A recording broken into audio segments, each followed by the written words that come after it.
I have a theory. You might not believe this, but the opening cutscene and the general plot of Ghostwire Tokyo are somewhat referencing a real-life event, where more than 14 people died and around 50 people were severely injured. In this video, we will discover the tragedy of the Tokyo subway sarin attack and how a cult called Amo Shinrikyo is mirrored in the plot of the game. Welcome to Ghostwire Breakdown.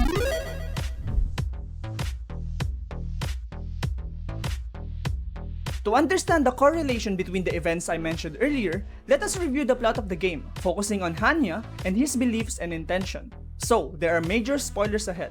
Hanya is a sort of a scientist back in the day. During this period, he probably had an accident where he lost functions in one of his arms. We learned this in a voice recording that he has.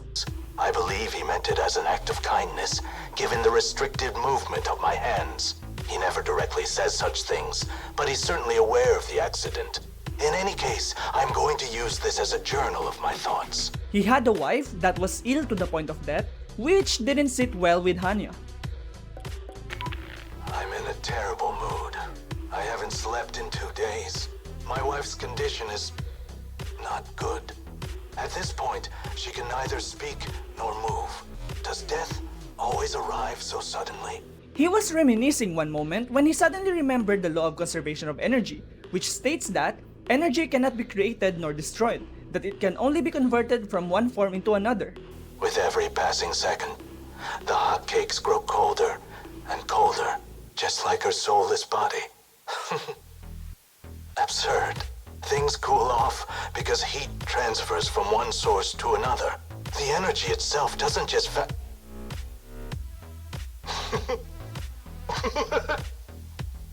Yes, of course. Her soul hasn't turned into nothing. It has simply left her body. But where to? Where did it go? I can save her. I can do it.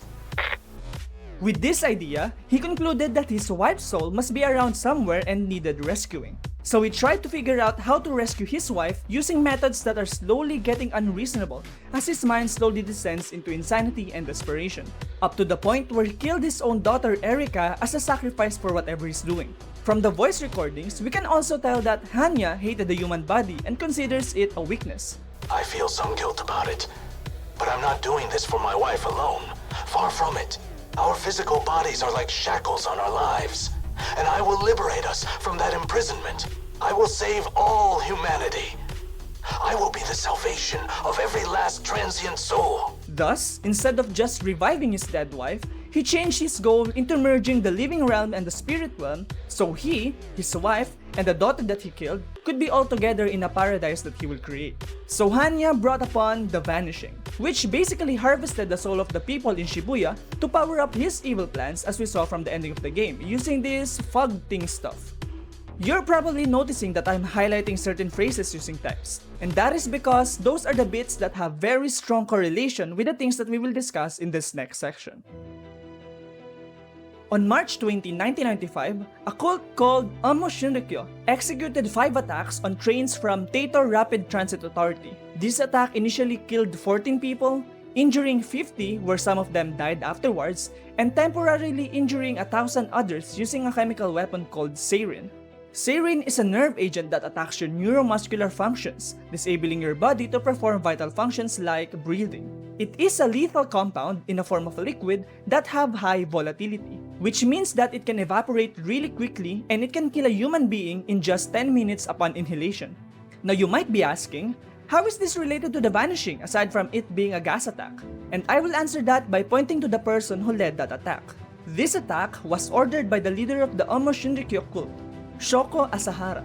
He and the cult believed in Shiva, the Hindu god that brings destruction at the end of creation that will lead to a new creation.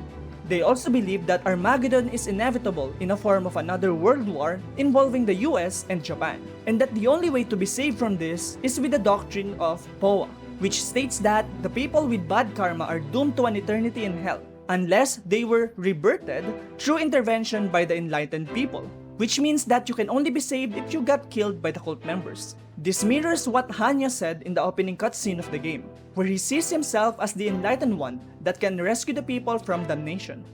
O vagrant soul, heed my call. I will be your salvation. your soul redemption. Your souls shall be purified and form the foundation of the world to come. This is also probably why he was able to kill his daughter, because he was convinced that he was rescuing her or something. The cult also believed that after they survive the Armageddon, they will be able to build the kingdom of Shambhala, which is like a perfect spiritual kingdom where the saved will go afterwards or something like that. I don't know, I'm not Hindu. But again, this relates to what Hanya wanted to do, which is to build a paradise where he and his family can go, which he thinks he can achieve by connecting the spirit realm with the living realm. And there you have it. That's my take on why Omo Shinrikyo and Shoko Asahara are the references for the plot in Ghostwire Tokyo. But I want to know what you think. Is it spot on, or am I just stretching it? Leave your thoughts in the comment section below, especially if you're knowledgeable about the things mentioned in this video. Thank you for sticking to the end. If you want to know the difference between a yokai and a yurei, you might be interested in this video. See you there. Bye for now. Bless up.